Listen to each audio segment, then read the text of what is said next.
G'day, Mike here for another episode of Making Munch with Mike, and it's Friday. We've made it through another week, but it's been a week that's moved very fast because there's been quite a few things on for me in the afternoon, and so then I've not done as much as I would have liked to have done this week. But oh well, them's the breaks. Um, Let me show you my pan, the state that it's in, and then I feel like there's an interesting part. This is pre-cooking cleaning. Ooh. Well, check out the pan. Look at that. Oh, all that fat just sitting there. Wild. Well, we're going to start by cleaning the pan today. I've got trusty old paper towel. And for the rest of it, heat. Just heat.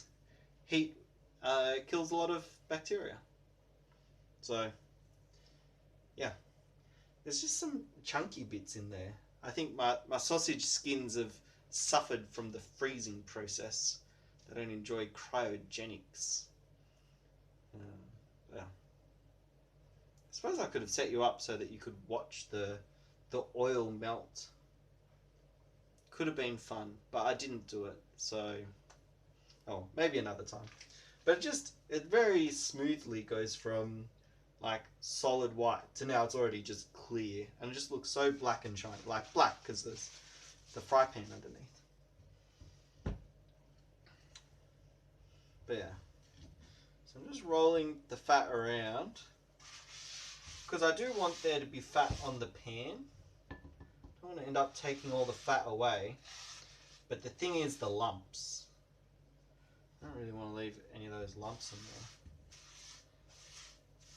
There you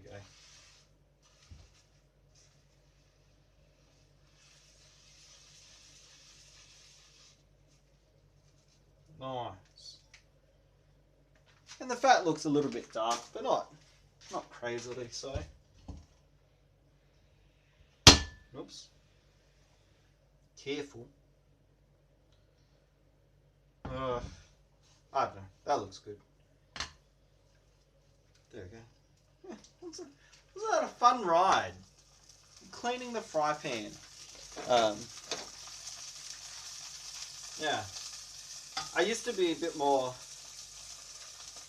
active with doing it, but because I've been cooking every day,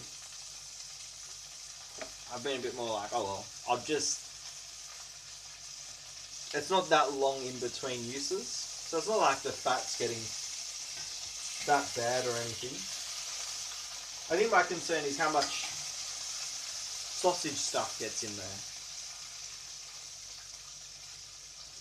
Particularly not sausage fat. Sausage fat I'm totally fine with having on the pan. That's good for the pan. But sausage bits, like bits of skin or bits of meat, not so keen on having them hanging around too much. Not too much. Yeah. Anyway. Fun facts, fun times. Just checking that I've got a trusty one last slice of bread. Delicious bread. I do love bread. It's good.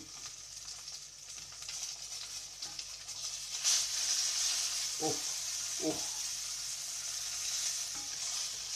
What Zion? You know what's weird?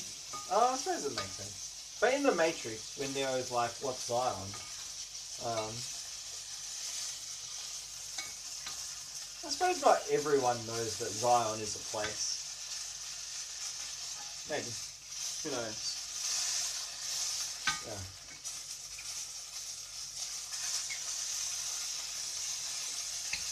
So, next week we're going to have a bit of a series. So that means I've got to get organised and make sure I'm ready for the series. Which I'll do it tomorrow. I'll have a look at the Pig King. I'll get straight in my head where I think the beginning, the predicament, the quest, multiple parts to a quest. I don't know, the quest, the next thingo, whatever the next thingo is, and then the denouement is the next thingo, and then the ending. Beginning and ending. What good parts to a story? I was told, maybe like a month ago, but someone was like, yeah, stories have a beginning, middle, and end. Which that's good story analysis. If you can pick those bits out. But I just feel like, now that I've been taught this, like this is a standing on the shoulders of giants kind of thing, hey? But being taught about like the 5 stages of story, 5 parts of the story, it just seems a little bit crazy to have like, to miss the predicament and the denouement and the quest. Like to know that there's a problem in a story, because I feel like that's necessary for all stories, but there needs to be a reason for the story to happen. You can't just have a story with nothing happening.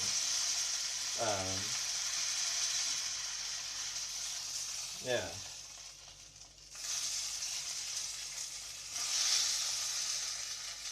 It's gotta have a predicament where you move towards things. One thing I like, we've been watching Parks and Rec lately, just as something to watch, I know. Parks and Rec. I like the initial predicament is the park, right? Or the pit. The pit to make into a park. And there's so many things that come out of that, friendship and whatever else. But I think watching it, again, I've realised something. Because I've always watched it and been a bit disappointed that they fill the pit in so quickly. I'm like, that was going to be such an excellent plot point of just, they never do anything. Like, there's the difficulty of government. Like, kind of, I expected it to be a tragedy, not to be such a comedy. Well, not so much a, happy story. I expected it to be a comedic tragedy. Pretty well. Just of people trying to fill in a pit, but being super enthusiastic the whole time, but not being able to do anything. But my thought this time watching the show is, like, kind of in the background, you couldn't film that series because a council would need to fill in that pit. Like, they couldn't just leave it. Whatever reason for it being a pit, it couldn't just be left as a pit. Pretty much for what happens, like, there would be too much of a liability problem. That someone could go and fall in it, and then people get sued for a pit. Wild. So I'm super curious about, like, kind of what was really happening in the background of that story.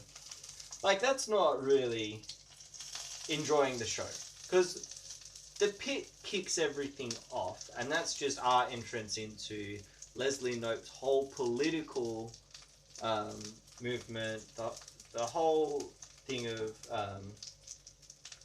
her and Anne being friends. Like, over the whole 7 seasons, the pit isn't the main thing, because the pit gets dealt with so soon. There's random bits where they're like, oh yeah, the pit, we should do more stuff about the pit. But that's more, I don't know, a sense of the writers were like, we wanted to do more stuff about the pit, but we couldn't because the council filled it in. But I think, like, a reflection on how relationships have affected people, that they come back to the pit idea. So Leslie always wanted to make the pit into a park, and then April's trying to make the pit into a dog park because it's the only place that's good for her for what she needs to make a dog park. And so then Leslie's all cranky and like, but actually it shows the depth of relationship that has happened there with Leslie and April, that now April has gone from not ever wanting to do anything to now she's trying to make a park. So there's something of that relationship where a lot of Leslie has rubbed off on April. As much as there's like the ironic episode of Leslie wears April wears Leslie's clothes and tries to do a community meet and greet, whatever they call them, as Leslie, but then realize she can do it as herself. It really is actually that April turns something into Leslie, which is true of relationships. Like, you're friends with people you admire, and if you admire them, you admire their qualities and you want to become like them. So, yeah. Interesting things. Anyway, this sausage is done, and it's the weekend. Woo! Well, yeah. I've got a bit of work to do before the weekend, but soon for the weekend. Ooh, nice. That'll be delightful. Anyway, that's been Mike Making Munch. I will catch you on Monday. Have a good weekend, folks.